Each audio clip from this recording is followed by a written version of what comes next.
जय श्री कृष्णा, राधे राधे। आज हम वैशाख महात्म्य के 12वें अध्याय का श्रवण करेंगे। पिछले अध्याय में हमने सुना था कि काशीपुरी में नृग का पुत्र सार्वभौम राजा ने एक दिन मुनि वशिष्ठ के शिष्यों को तरह तरह के दान करते हुए देखा। तब राजा ने मुनि वशिष्ठ से उसके विषय में पूछा।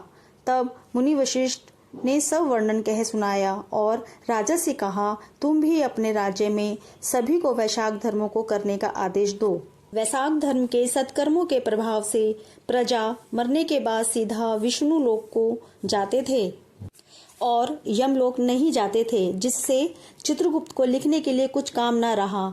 सभी पापी लोगों से नरक खाली हो गया और यमराज भी इसी कारण दुखी रहने लगा।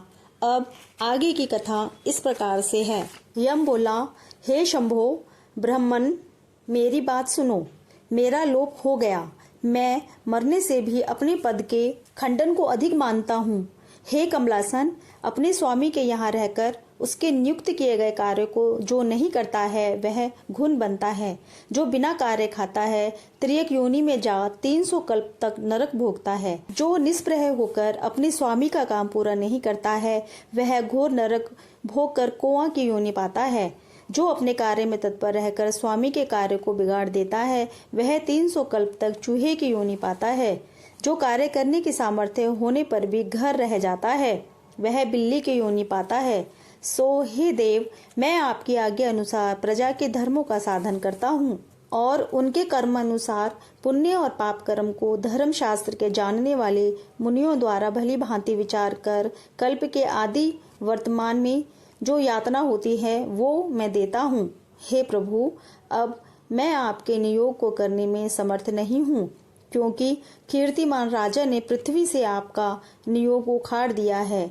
इस राजा के भय से समुद्र पर्यंत सब पृथ्वी के मनुष्य वैशाख के कर्तव्य धर्मों का पालन करते हैं। प्रजा ने सब पितृश्वरों की पूजा, अग्निष्टोम आदि यज्ञ, तीर्थ यज्ञ आदि सब शुभ कर्म, सांख्य योग, प्राणायाम करना, होम और स्वाध्याय का नाम लेना तक छोड़ दिया है और अनेक प्रकार के पाप करने पर भी उनके वंश के, माता के वंश के व ससुर तक के वंश के 26 पीढ़ियों तक के पितृश्वर सब पापों से मुक्त होकर दिव्य देह धारण कर मेरा मार्ग छोड़ विष्णु लोक में हरि भगवान के पास चले जाते हैं। अतः अब इस काम पर मुझको रखने की आवश्यकता नहीं है। यह आपका दिया हुआ दंड और पट आपके चरणों में रखा है।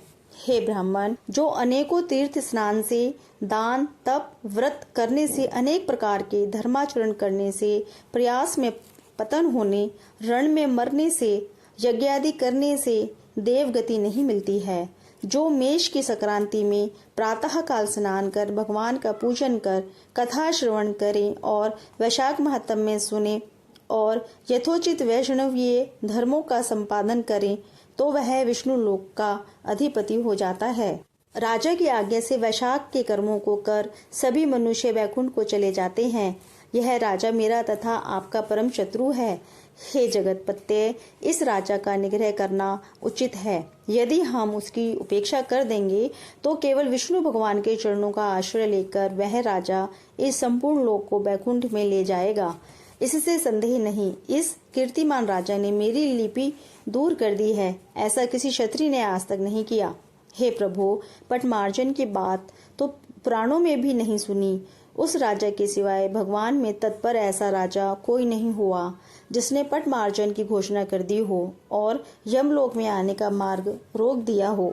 इस प्रकार से वैशाख महात्म्य का 12वां अध्याय समाप्त होता है। भक्तों, आपको मेरे इस चैनल पर साल में आने वाले सभी व्रत और त्योहारों की कथाएं प्लेलिस्ट में मिल जाएंगी।